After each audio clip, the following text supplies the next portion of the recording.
Friends, Pandya store அடிக்கடி நடக்க போகுதுன்றத இந்த ஒரு வீடியோவில் ஒரு குட்டி பிரமோவாக பார்க்கலாம் வாங்க. இப்போ மீனா வீட்டுக்கு வந்ததுமே உள்ளார போயிட்டு ராஜி பேசிட்டு இருக்காங்க. அக்கா என்னக்கா ஆச்சு, உடம்புக்கு ஏதாச்சும் பண்ணுதா உங்களுக்குன்றாங்க. அதெல்லாம் ஒன்றும் இல்லைன்றாங்க. அக்கா உங்களுக்கும் மாமாக்கு ஏதாச்சும் பிரச்சனையா என்ன அப்படின்றாங்க.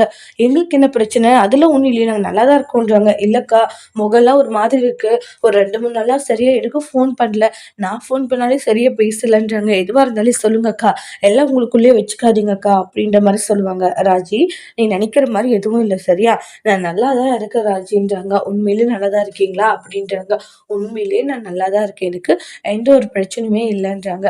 நீ சும்மா தேவையில்லாம எல்லாத்தையும் யோசிச்சுட்டு இருக்காத ராஜி, நீ கொஞ்சம் எல்லாத்தையும் அப்படியே விட்டுரு சரியான்றாங்க.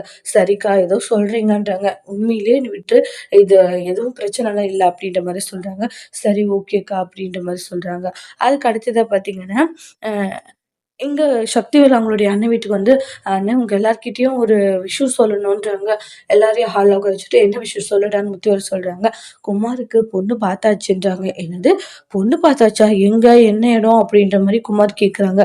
டேய் டேய் சொல்றேன்ல பொறுமையா இருன்றாங்க. அப்புறமா அப்பத்தா இருந்துட்டு, டேய் எங்கடா பார்த்துருக்க அப்படின்ட்டாங்க.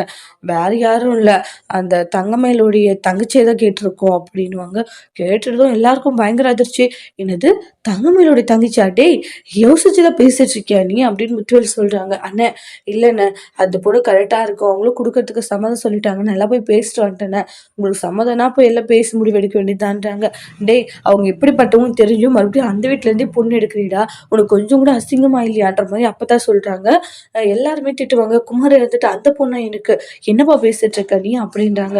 டேய் அந்த பொண்ணு தான், விஷயம் தெரிஞ்சு யாரும் உனக்கு பொண்ணு தர மாட்டாங்க, அந்த பொண்ணு பண்ணிக்கோ, அதுக்கு அப்புறமா அப்பா சொல்ற மாதிரி உன் வாழ்க்கை நல்லா இருக்குன்ற மாதிரி சொல்லுவாங்க.